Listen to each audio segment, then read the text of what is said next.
everyone, and welcome back to NextGen Lab. My name is Prajunkti, your co-host. Today we are going to learn about artificial intelligence. We will find out what AI can and cannot do, how it learns, and how you can use AI safely. Quick question to think about. If a robot answers 10 questions correctly, is it smart in the same way you are? Think about that for a moment. Whether you answered yes or no, the real answer might surprise you. To understand how smart a robot really is, we need to look at how AI systems are built. Here is our plan for today. First, we'll look at why AI is not the same as human intelligence. Then we'll learn the basics of machine learning. Next, we'll talk about bias. We'll talk about how reliable AI systems are. We'll practice making good prompts and talk about responsible use. We'll compare human creativity with AI-generated content, see how AI can help you learn, and finish by explaining how teachers may spot AI homework. At the end, I'll give you a challenge to try at home. Are you ready? Then let's begin.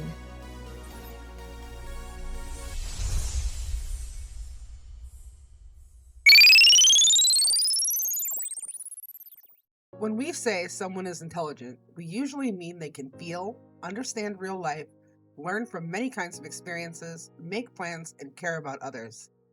Intelligence for humans includes feelings, common sense, experience, and goals. AI is different. Artificial intelligence is a set of computer programs that look at many examples and find patterns.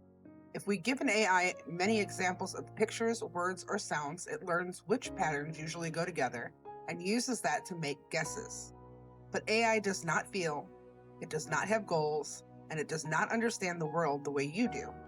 Here's a simple way to think about it.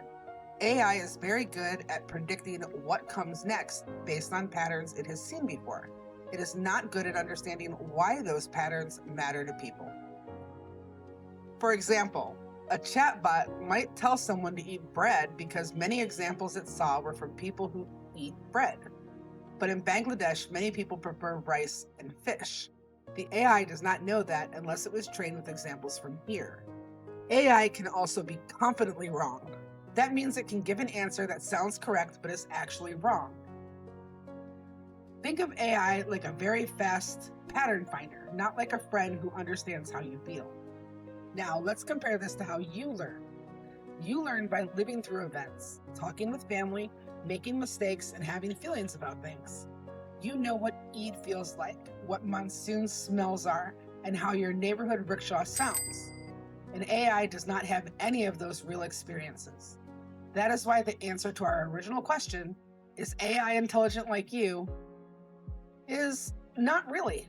It's powerful, but its intelligence is not the same as human intelligence.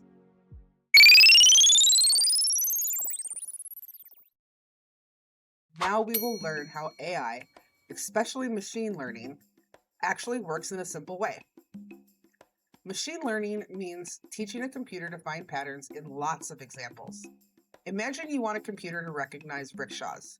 You show it many pictures of rickshaws and many pictures of other vehicles, and you tell the computer which pictures are rickshaws and which are not. This set of labeled pictures is called training data. Training is like practice tests. After the computer practices with many examples, we give it a new picture it has never seen. This is called testing. If it does well on testing, we say the model learned the pattern. There are three simple kinds of learning I want you to know. Supervised learning, where we give labeled examples like this is a rickshaw or this is a car. Unsupervised learning, where the computer tries to find patterns by itself, like grouping similar photos together. And reinforcement learning, where the computer learns by trying things and getting rewards or penalties, similar to training a pet with treats. Here's a classroom example. Suppose we collect 50 photos of rickshaws and 50 photos of cars from the streets of Dhaka. We teach the model with 80 of those images, and then test it with the remaining 20. If it can correctly say rickshaw or car on the test images, most of the time, it has learned a useful pattern. Now, a short activity for you. I will show 5 images. For each image, think quickly and type your answer in the comment whether you think it's a rickshaw or a car.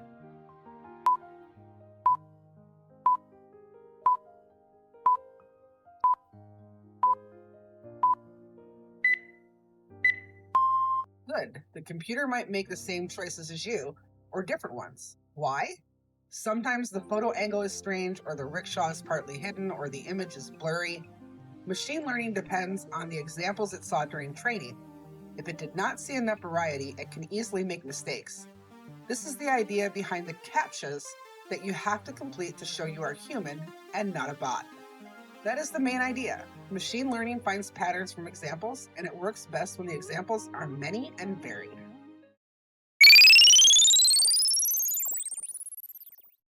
Next, let us talk about biases and reliability. Bias in AI happens when the examples used to teach the AI do not represent all people or situations.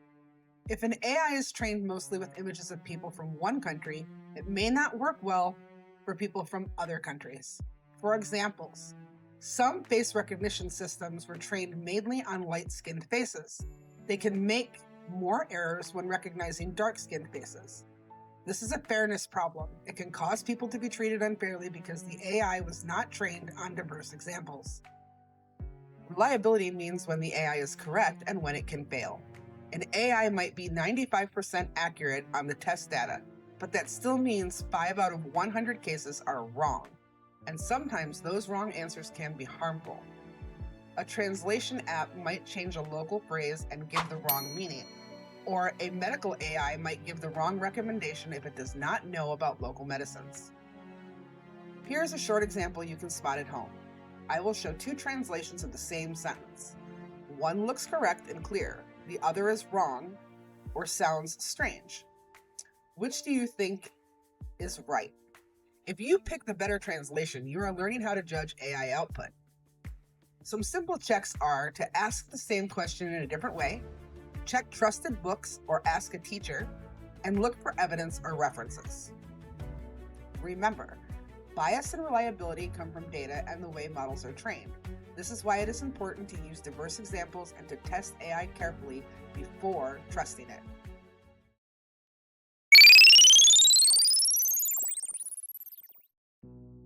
Now we will learn about prompting and responsible use. A prompt is the question or instruction you give to an AI. The better your prompt, the more useful the answer. Here are 2 examples. Bad prompt. Tell me about photosynthesis. This is too general. Good prompt. Explain photosynthesis in simple Bangla for grade 7 students with 1 example using a mango tree and 3 short bullet points. The second prompt tells the AI who the audience is, the language, and the format, so the answer is more helpful. Now I will show you a short demo. On the screen, you will see me type a prompt. Explain photosynthesis in simple Bangla for grade 7 with 1 local example using a mango tree and 2 short sentences. The AI gives a short explanation. Now watch how I check 1 fact from the answer. I look up a reliable source or a textbook to confirm the part about which part of the plant is used in photosynthesis. If I see a mistake, I correct the text and simplify the language further. This shows that AI can be a helpful tutor, but you must verify its facts and adjust the language for yourself. Some simple rules when you use AI. 1. Be specific and clear in your prompts. 2. Always check the facts. AI can make things up, which we call hallucinations. 3. Protect your privacy. Never share personal details or your classmates' photos without permission. 4. Don't use AI to cheat on tests or homework. Use it to learn better. 1 more tip. If you use AI to help write something, add your own voice and say what you changed. That builds trust and helps teachers see your learning process.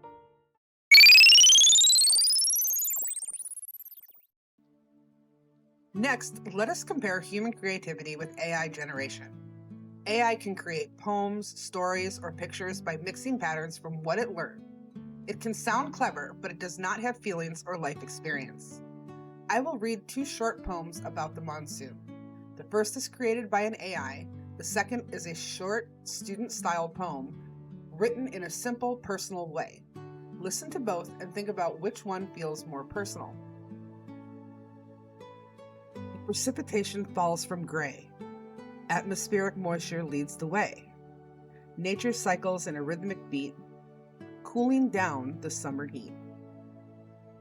The tin roof screams as the clouds break. Moss stirs the pot for our hunger's sake. The scent of mud, the sky so deep. A rainy afternoon, a perfect sleep. The student poem may feel more connected to real memories, senses, and feelings. That connection comes from lived experience. The scent of wet earth, the sound of rain on a tin roof, the smell of kitchery. AI can imitate those words, but it does not live them. Ethically, if you use AI to create something, say you used it and add your own ideas. That keeps creativity honest and meaningful.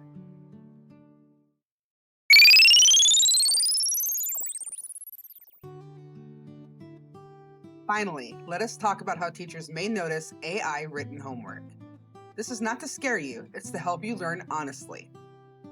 Teachers often see signs of AI use. For example, a sudden jump in writing quality, vocabulary that does not match the student's normal style, or very generic content that sounds like it could be about any place.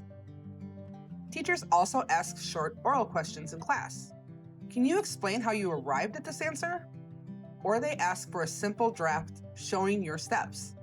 If you use AI, showing your drafts and explaining your thinking is a good practice. Teacher use software tools like Turnitin or GPT-0 to scan your homework. These tools don't look for copied text from Google. Instead, they measure how predictable the writing is. Some tools try to detect AI text, but these tools are not perfect and get it wrong. The safest approach is to use AI as a helper and always learn from it so you can explain your work yourself. If you use AI, be honest with your teacher. Ask how AI can be used as part of learning rather than a way to cheat. All right, you've made it to the knowledge check. 4 questions, multiple choice. Each one is based on something we covered in today's lesson. Here's how it works. I'll read the question and all 4 options. Then I'll give you 5 seconds to think. No pressure.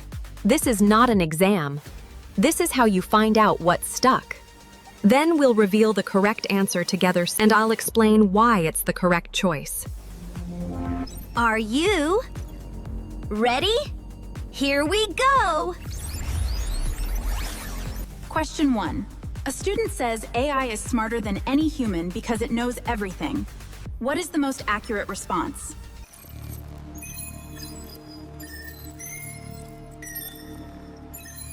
A answer, B. AI is not intelligent. It recognizes patterns in data, but does not truly understand anything. AI is a very powerful pattern matching machine. It predicts the next word, the next video, the next move, based on patterns only.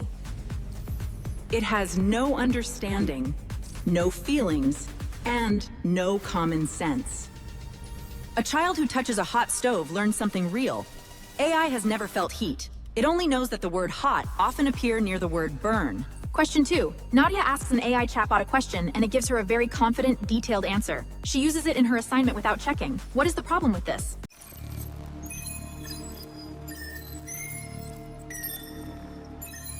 A answer, C. AI can state false information confidently. Without checking, Nadia may have submitted incorrect work. This is what we call an AI hallucination. When AI presents false or made-up information in a completely confident tone, AI does not know what it does not know. It will fill gaps in its knowledge with plausible-sounding guesses. This is especially dangerous in school assignments, medical questions, or any situation where accuracy matters. Always verify AI output with a trusted second source. Question 3. Rahim wants to use an AI tool to help him understand a difficult science topic. Which prompt will give him the most useful response?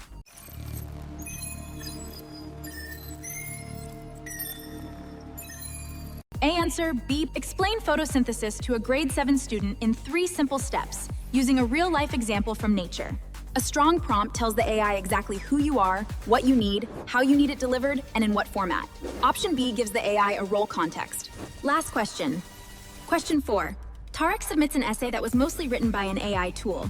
He changes a few words and adds his name. Which of the following is true about his situation?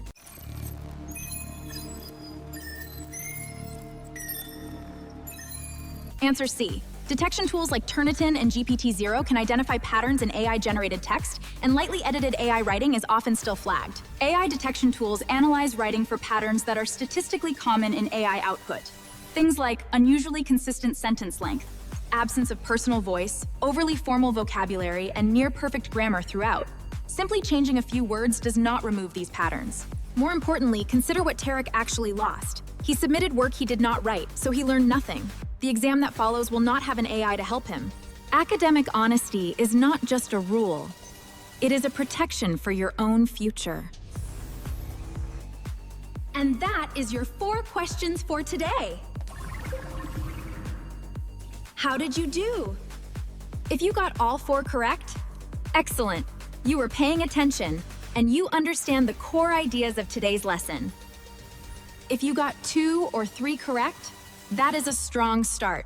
Go back and review the sections that challenged you.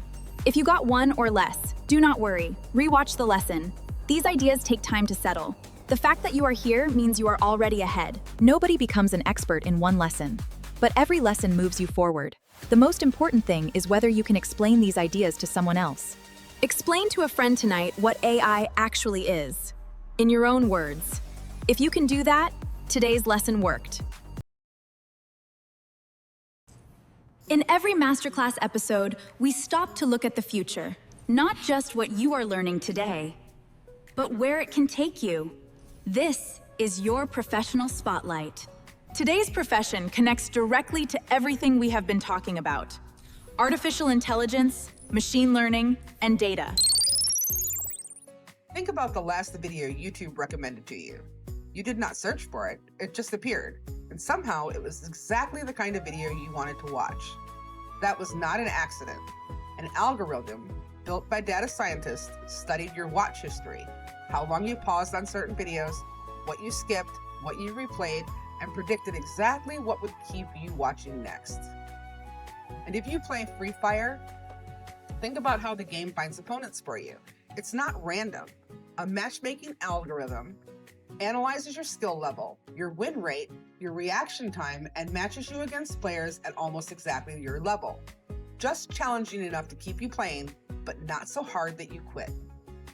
YouTube, Free Fire, Patao.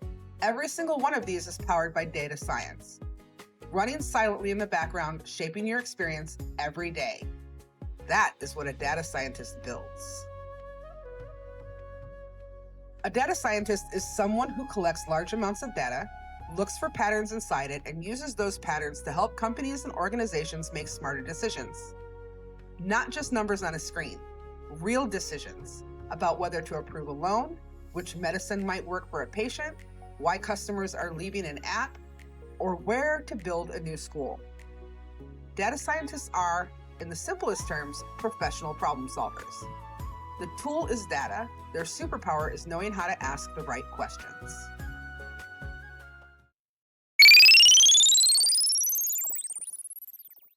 So what does a data scientist actually do each day? In the morning, they might check how a model they built is performing overnight. Did the YouTube recommendation algorithm serve the right videos to users? Did the gaming matching keep players engaged? Or did too many quit mid-match? Mid-morning, they are often writing Python code, that is a programming language, to clean raw data, remove mistakes, and look for interesting patterns. In the afternoon, they might train a machine learning model. For example, which customers are most likely to stop using an app next month? If the company knows in advance, they can act before it happens. At the end of the day, they do something that surprises many people. They talk. They present their findings to managers and teammates in plain language, with clear charts and without jargon. A data scientist who cannot communicate their findings is only half as valuable as one who can.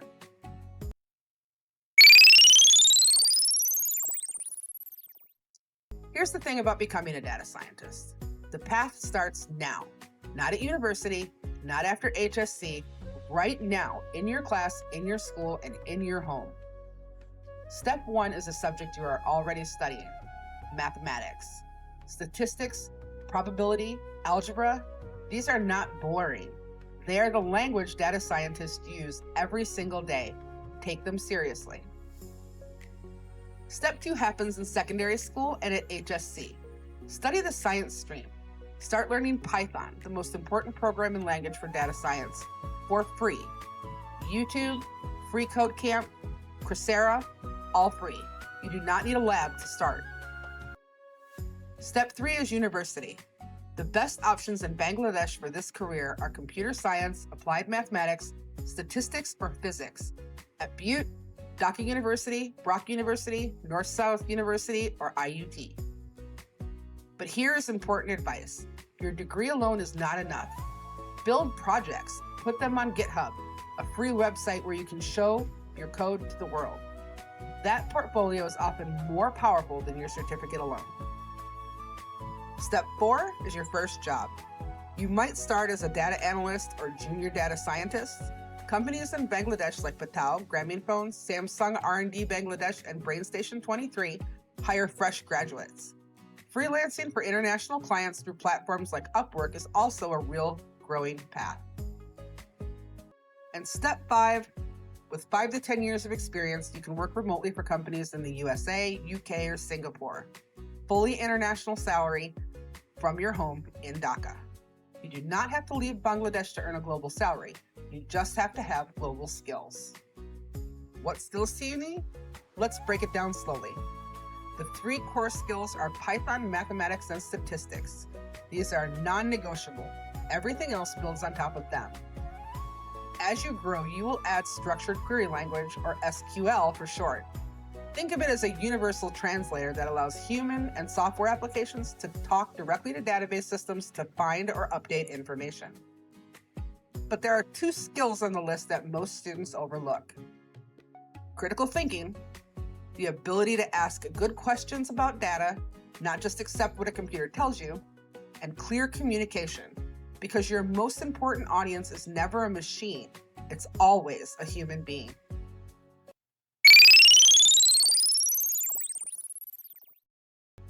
Now, what does the career actually pay? In Bangladesh, a fresh graduate starting as a data scientist can expect to earn between 30,000 and 50,000 taka per month. This is a strong starting salary, well above many other graduate roles. Within 3 to 5 years of experience, working at a company like Patal, Grameenphone, or Samsung R&D Bangladesh, that rises to between 60,000 and 120,000 taka per month. Senior data scientists and machine learning engineers at the top companies in Dhaka can earn 150,000 to 250,000 taka or more every month. And internationally, in the United States, data scientists can earn an average of 120,000 to 190,000 US dollars per year. In the UK, between 50,000 and 90,000 British pounds. Data science consistently ranks among the top 3 highest paid jobs in the technology sector globally. One more number worth knowing. In Bangladesh, AI and data science roles currently pay 15 to 30% more than general software engineering because the demand for skilled professionals is growing faster than the supply. That gap is an opportunity for you.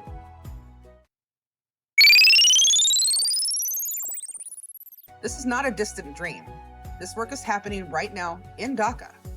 At Patal, Bangladesh's homegrown ride-sharing app, Bangladesh data scientists build the algorithms that decide which driver to send to you, the fastest route to take, and how to price a ride fairly based on demand. Every time someone books a Patal ride, data science is working in the background. At Grameenphone, Bangladesh's largest telecom company, a full data and analytics division works on network optimization, customer churn prediction, and revenue analysis, the same tools and techniques used by engineers at Google and Meta. At Samsung R&D Institute, Bangladesh, yes, Samsung, the global electronics company, Bangladesh engineers work on AI and hardware research for global products, and they are being hired right here in Dhaka. It is one of the highest paying employers of the country. And then there are the freelancers. Hundreds of Bangladeshi data scientists working remotely on platforms like Upwork, earning in US dollars, serving clients in America, Europe, and Australia without leaving home. No visa, no relocation, just skills and a laptop. The world is hiring Bangladeshi talent. The question is whether you will be ready when it comes looking for you. Data scientists do not just work with numbers, they tell stories with data. Stories that help companies, hospitals, governments, and communities make better decisions. If you are someone who asks why and wants proof, if you like patterns, puzzles, and finding the truth behind the surface, this career was made for you. The data is already out there. The world just needs someone who knows how to listen to it.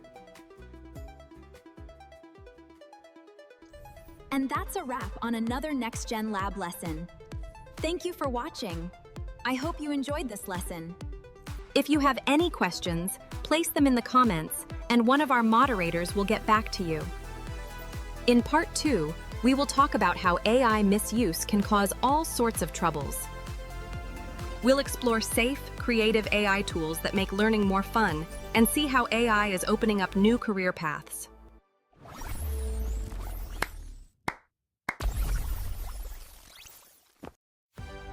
As always, make sure you are following NextGen Lab on Facebook and YouTube so you don't miss it.